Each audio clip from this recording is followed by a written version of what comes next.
Welcome to a new series we're calling The Best Option, where I'm gonna take my favorite restaurant foods and try and recreate them at home. For this episode, we're going to my favorite restaurant in Hamilton, Goldies, which is located downtown, and we're gonna be trying to recreate their fried chicken sandwich. We've arrived. We're at Goldies, 152 James Street South. What should we make? The burger, classic burger, all American. Fried chicken's interesting. Let's go with the fried chicken. All right, so we're with Chef here, and I ordered the vegan fried chicken. Trying to find some tips and tricks on how it's made. So what kind of oil are you using there? What kind of breadcrumb do we got on there? And is it like a double breading or? I don't know if you know this about me, but I'm really into preserving and canning. All right. I make dill pickles every year. Sweet. Make like 70 jars. You go hard with that, eh? Yeah. So I heard there's a rumor about a 24-hour pickle. Yeah. It's a recipe I've been working on for like 5 years. You know, we do a crinkle cut, thick cut pickle on them, and then we just do like a 24-hour brine on it, and they come out pretty solid the next day. I'll have to snoop around out back and see if I can see anything. So far, we've made some notes. We're double coating the chicken. We gotta marinate the chicken breast in a buttermilk with soy milk and white vinegar. The breading is just seasoned flour, which is interesting. So yeah, so my head's out with the pickles, probably just a normal cucumber that he says he crinkle cuts it on a mandolin. I've only ever made pickles out of whole cucumbers, so we'll see. First off here, I got the vegan ranch, so we'll start with that. So I go pretty heavy on the top, and then just like little light drizzle on the bottom. That is like a perfect toast as well. Oh, yeah, thank you. Yeah, we try to make sure it's nicely toasted so the sauces don't absorb into the buns. Then we'll just do our house pickles here. We just do a few of them on the bottom. I do it this way, not everyone does. I like to kind of bunch it and twist it. Sure. Kind of like you're composing like a salad. Just like this technique I've learned over the years. And you kind of like ball it up so it stacks high. And then when you stack it nice and high, and you place your chicken on top, it kind of sits nice and even. So you get like lettuce in every single bite. Smart. Yeah. And then we just close it up like that. That's it. It smells very sweet. Yeah, definitely on the sweeter side. Because I knew I wanted to do a burger joint in the past few years at some point, and I'd always been working on like the perfect pickle recipe in my eyes, but I didn't want to be making pickles that were gonna take, you know, months at a time to make. Coming up with like the perfect salt to vinegar to sugar ratios, meeting like that fermentation overnight process and everything, so. All right, let's go really dive into this bad boy. You gotta give a nice push down. Seeing some black pepper in the crust. Nice little pile of lettuce. Yeah, I think we can make this work. All right, so we just got back from Goldies. An amazing experience as always with my bro Joel. One with the fried chicken sandwich. And just some notes I just want to talk through before I get into the burger.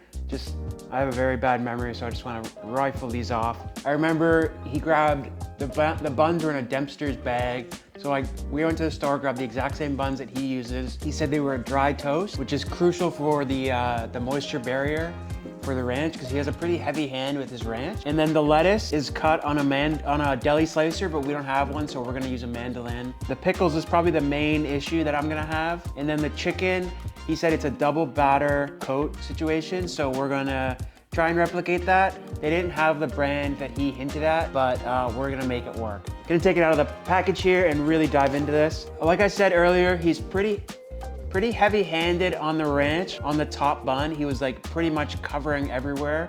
Also, you can note, super golden brown all over the bun. And then we have the patty here. I think I made the right choice at the store. We had basically two options. And then on the bottom here, pretty heavy hand with lettuce. He did ranch, pickles, and then lettuce, which is, I think, an important step. He said not everyone does this, but I like to do it because he's the owner. I would want to listen to him if he was training me. So what he likes to do with the lettuce is kind of make it, like ball it up with his hands like he's making a salad almost, to put on a plate that will sit nice and high. Even though the lettuce will squish down eventually, it's nice to serve it kind of balled up like that. This is a nice technique. It kind of stays curled up like that. I mean, the nice thing about this fried chicken, not a lot of ingredients. We have the sauce, to master the ranch. I'm pretty much an expert at ranch, so I think I'll honestly nail that out of the park. Again, the 24-hour pickle is a little bit of a challenge, but I think I can achieve it, so we'll see. Also a crinkle cut, which I'm not gonna be able to do, but we'll get there when we get there. We're back at the office here. The way I'm gonna do this is I'm gonna start with the pickles, because that's kind of the hardest part, get that out of the way. I'm giving this a good rinse because these are part of the dirty dozen, one of the 12 most heavily pesticide vegetables. So you gotta give this a good rinse. We're gonna go no guard because I like to live dangerously. Free healthcare in Canada, so we'll just rifle through the rest of this cucumber here. I think I nailed it, Joel.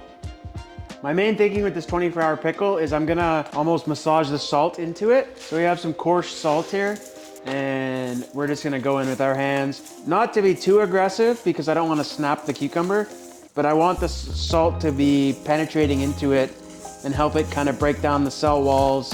And I think that'll help with the pickling process. So what do you guys think? Do you think you have the secret to the 24-hour pickle? Comment below if you think you have the answer. So we're gonna let this sit out on the side while we make our brine. A pretty simple brine, just white sugar, white vinegar, and some coarse salt. And we're gonna heat that up until the sugar and the salt dissolves. So just all the salt and the sugar has been dissolved, and it just makes the pickling liquid sweet, obviously, because that sugar has been dissolved and then incorporated throughout. Just helps with the whole pickling process. I'm kind of a pickling expert. I don't know if you can tell here, but we make about 60 to 70 jars every summer. So if you want a dill pickle hookup, I'm definitely a guy. We also pickle our own banana peppers. No big deal. All right, if you want to come over here and take a look, all this liquid, there's not a lot of liquid, but that's just been like the 5 minutes that it's been sitting there. And it's already kind of begin to pickle, if you can see how bendy that is. You know, this is just sitting limp. Just sitting limp like a pickle, so. But I'm just gonna cool this down a bit, and we're gonna add the brine straight to the pickles. So we got, obviously to make dill pickles, we've added the sugar to make it a bread and butter vibe, but he had some fresh dill in his walk-in that I saw in the pickles. So we're gonna add some fresh dill to ours. Use as much as you want. We're using about probably 2 cups worth of cucumbers, so I'm using about a couple tablespoons of fresh dill. And then we're gonna hit it with some fresh black peppercorns. I think we nailed that pickles. So next we're moving on to the ranch. I had a business called No Bones Kitchen, and we used to sell ranch all over the country. Look it up. Base of my ranch is gonna be this vegan Hellmann's mayo. I don't know if he uses Hellmann's, but I just assume he does because it's the most affordable option. So we're gonna go with about a cup of vegan mayo. We're gonna get on our spices. So we're gonna use some garlic powder, tablespoon of onion powder, a good pinch of salt to brighten up all those flavors, a couple cracks of black pepper. Hopefully get about a tablespoon or so of lemon juice out of here. We're gonna hit it with some fresh dill, finely minced. So we're just gonna combine everything, put this in a squeeze bottle, because that's what Joel did. Obviously I gotta try it, so. Tastes like ranch. So the main focus of the sandwich is obviously, it's called a fried chicken sandwich, so you gotta get some sort of fried chicken. I'm using this brand that I've never tried before, but I like the irregular shape of it. It looked very similar to his. Problem is that it's breaded. So I tried my best to scrape the breading off with the edge of a knife. I think I did a pretty good job. He definitely mentioned a couple times that he uses soy milk. I have almond milk, so that's what I'm gonna use. Buttermilk is basically like off milk, sour milk. So to do that, we're just gonna be adding some white vinegar. So we're gonna add a couple cups of that. And we're gonna add a couple tablespoons of this white vinegar. And that's basically gonna curdle the almond milk. We're gonna pop this chicken right in here. And as we're putting it in, we're just gonna mix that vinegar in and let that hang out there. Can't see it, so I hope I don't forget about it. And then we can move on to our dry dredge, which he said was just seasoned all-purpose flour. I'm gonna use the same seasonings that I used for my ranch, just to kind of stick with the theme. So we can see here the vinegar has kind of like curdled the almond milk a little bit, and this guy's just chilling under there, taking a nice swim. Just gonna put about, we're doing a double dredge here, so that means we're putting the chicken through each step twice. So I'm gonna go with about a cup of flour. We got paprika in here, we got some chili, we got some garlic and onion powder, black pepper and salt, just to round out the group. All right, so next on we're doing the lettuce. Now he uses a deli slicer. I don't have one of those, so we're using a mandolin. Same thing we used for the cucumbers. Great investment, very dangerous. So we're going with like 1 millimeter thinness. I'm feeling pretty good about this lettuce. So that chicken's been marinating for about 20 minutes, half an hour. Crack another brewski. and we can get onto the dredge. Pretty easy process here.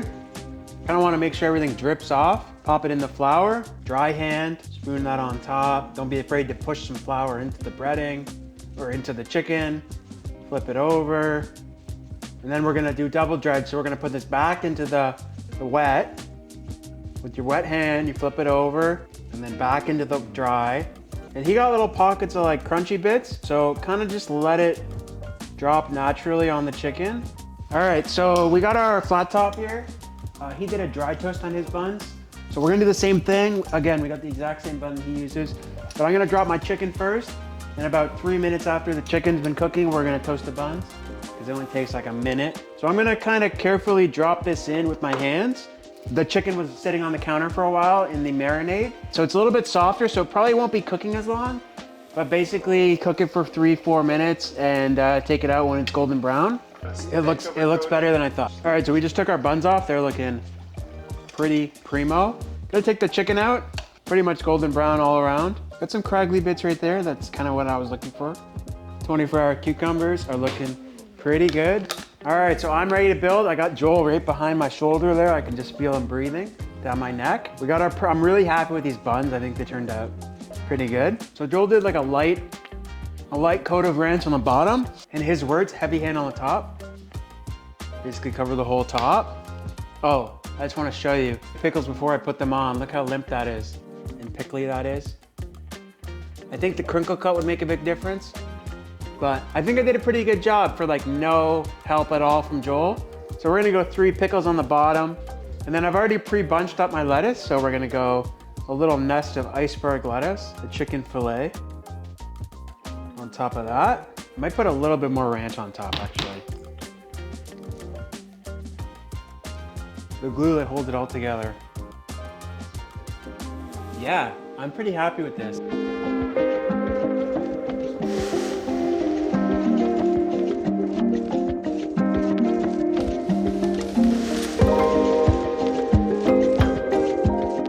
This looks absolutely banging. Let's give it a test, see how it compares to the real deal.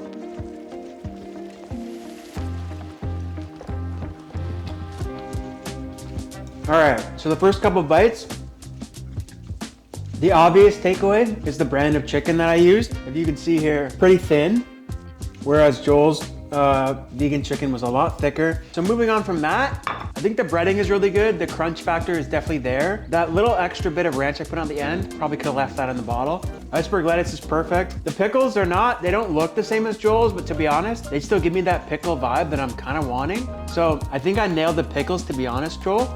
I think Goldies chicken burger is like a 9.5 out of 10. It's the best chicken burger I've ever had. This one would be more about a 7.5, 8, which is still great. Like I wish I got that average in high school, but can't win them all. So yeah, that's my veganizing, or what are we gonna call this? So yeah, as a first episode, I think that this is a pretty good attempt at my version of the fried chicken.